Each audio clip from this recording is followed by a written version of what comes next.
Hi friends, welcome to our channel. Brahmamudi serial next ఎపిసోడ్లో ఏం జరగబోతోందో ఈ వీడియోలో చూసి తెలుసుకుందాం. కావ్య నెంబర్ తీసుకొని కావ్యతో మాట్లాడుతున్న రాజ్ అసలేం జరిగింది అని తెలుసుకోవడానికి ఈ వీడియోని స్కిప్ చేయకుండా ఎండ్ వరకు చూసేయండి. రుద్రాని అందరి ముందు కావ్యకి పిచ్చి పట్టింది అని, కావ్య పిచ్చిది అని ప్రూవ్ చేయాలని ప్రయత్నిస్తూ ఉంటుంది. కానీ ఆ ప్రయత్నంలో విఫలమవుతుంది. పైగా తన కోడలు స్వప్న చేత అందరి ముందు తిట్లని తింటుంది.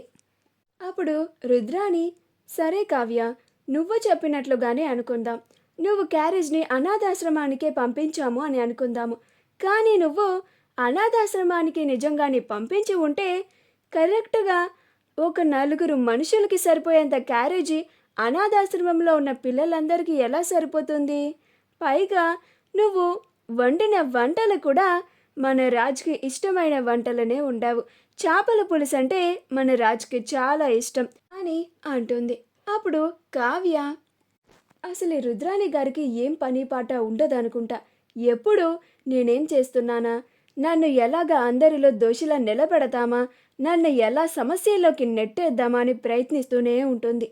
ఇప్పుడు దీనికి నేను ఎలా సమాధానం చెప్పాలి, ఏం చెప్పి తప్పించుకోవాలి అని ఆలోచిస్తూ ఉంటుంది. అప్పుడు రుద్రాని, ఏంటి కావ్య, అలా మౌనంగా ఉన్నావేంటి, నా ప్రశ్నకి సమాధానం చెప్పు అని అంటుంది. అప్పుడు స్వప్న, ఏంటత్తా, ఇందాక నీకు పెట్టిన గడ్డి సరిపోలేదా, ఈ పూట మీదకి ఇంకాస్త గడ్డి పెట్టాలా నీకు అని అంటుంది. అప్పుడు రుద్రాని, స్వప్న, నువ్వు నన్ను తిట్టినా పర్లేదు, కానీ నీ చెల్లి మనందరి దగ్గర ఏదో దాస్తోంది అని అంటుంది. అప్పుడు కావ్య ఆశ్చర్యపోతుంది. అప్పుడు ఇందిరాదేవి, ఏంటి కావ్య, రుద్రాని అన్ని మాటలు అంటోంది, నువ్వు ఒక్క మాట కూడా మాట్లాడడం లేదు, నిజంగానే నువ్వు మా అందరి దగ్గర ఏదైనా విషయం దాస్తున్నావా అని అంటుంది. అప్పుడు కావ్య, అవునమ్మమ్మ, మీ మనవడు ఇంకా బ్రతికే ఉన్నాడు, నేను ఇప్పుడు క్యారేజీ పంపించింది కూడా ఆయనకే, ఆ విషయమే మీ అందరి దగ్గర దాస్తున్నాను. కానీ ఆయన గతం మర్చిపోయారు. ఇప్పుడు ఆయన గురించి మీ అందరితో చెప్పినా కానీ లాభం లేదు. మీ అందరికీ నేను గడువు అడిగినట్లుగా 30 రోజుల్లో ఆయన్ని మన ఇంటికి తీసుకొస్తాను అని చెప్పాను కదా, అప్పుడే మీ అందరికీ ఆయన ఇంకా బ్రతికే ఉన్నారు అని తెలిసేలాగా చేస్తాను. అప్పటి వరకు ఆయన గురించి మీ అందరికీ అస్సలు చెప్పను అని అనుకుంటూ ఉంటుంది. అలా ఏం లేదమ్మమ్మగారు, నేను మీ అందరి దగ్గర ఏమీ దాయడం లేదు అని అంటుంది.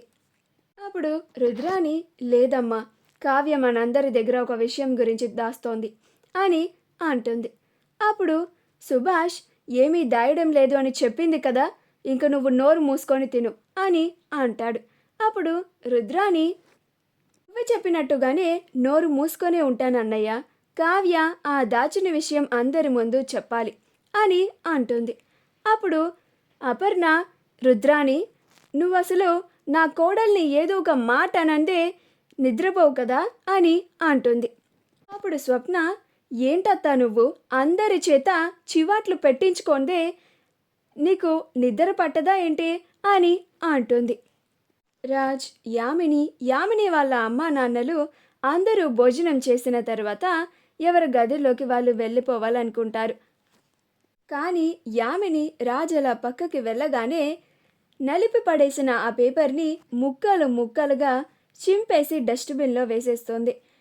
ఆ తరువాత రాజ్ ఇదంతా దొంగచాటుగా చూసి యామిని వెళ్ళిపోగానే ఆ డస్ట్బిన్లోంచి ప్రతి ముక్కని తీసి వాటిని సరిగ్గా పెట్టి ఆ నెంబర్ని తన మొబైల్లో సేవ్ చేసుకొని కావ్యకి మెసేజ్ పెట్టాలని తన రూమ్లోకి వెళ్తూ ఉంటాడు. కావ్య భోజనం కూడా చేసిన తర్వాత భోజనం ఎలా అనిపించిందో, ఆయన తిన్నారో లేదో, నేను నెంబర్ కూడా పెట్టాను కదా, ఆయన ఇంకా మెసేజ్ చేయలేదేంటి, కొంపతీసి ఆ మాయలాడి నా నెంబర్ని ఆయనకి కనపడకుండా ముందే చింపేసి పక్కన పడేసిందా ఏంటి అని ఆలోచిస్తూ ఉంటుంది. ఈలోగా నోటిఫికేషన్ సౌండ్ వస్తుంది. అప్పుడు కావ్య, ఆయనే మెసేజ్ చేసి ఉంటారు అని చాలా సంతోషంగా మొబైల్ ఓపెన్ చేసి చూస్తుంది. అనుకున్నట్టుగానే హాయ్ కళావతి అని వచ్చి ఉంటుంది. అప్పుడు కావ్య ఆయనే మెసేజ్ చేసి ఉంటారని హాయ్ రామ్ అని పెడుతుంది. అప్పుడు రామ్ ఇలా మొబైల్ నెంబర్ని పంపించినందుకు చాలా థ్యాంక్స్ అండి అని అంటాడు. అప్పుడు కావ్య ఎందుకండి అని అంటుంది. అప్పుడు రామ్ మీతో ఇలా మాట్లాడొచ్చు కదా, నేనే మీ మొబైల్ నెంబర్ని తీసుకుందాం అనుకున్నాను, కానీ ఉదయం నేను మర్చిపోయాను అని అంటాడు. అప్పుడు కావ్య ఓ అవునా అని అంటుంది.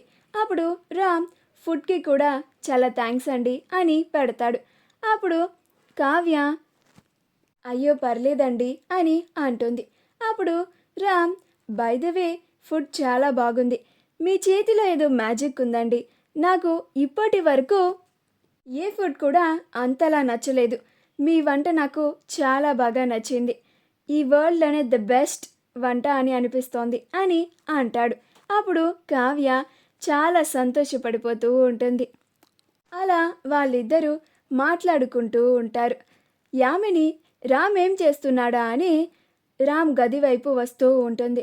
తీరా చూస్తే రామ్ చాలా సంతోషంగా ఫోన్లో ఎవరితోనో చాటింగ్ చేస్తూ ఉంటాడు.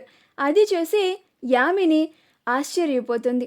ఇదేంటి, బావ ఎవరితో చాటింగ్ చేస్తున్నాడు, నేను ఎదురుగానే ఉన్నాను కదా అని అనుకుంటూ ఇంత సంతోషంగా ఉన్నాడు అంటే బావ నేను ఆ పేపర్ని ముక్కలు చేసి డస్ట్బిన్లో వేసినా కానీ ఆ నెంబర్ని తీసుకొని సేవ్ చేసుకొని మరీ ఆ కావ్యతో మాట్లాడుతున్నాడనమాట అని అనుకుంటూ ఉంటుంది.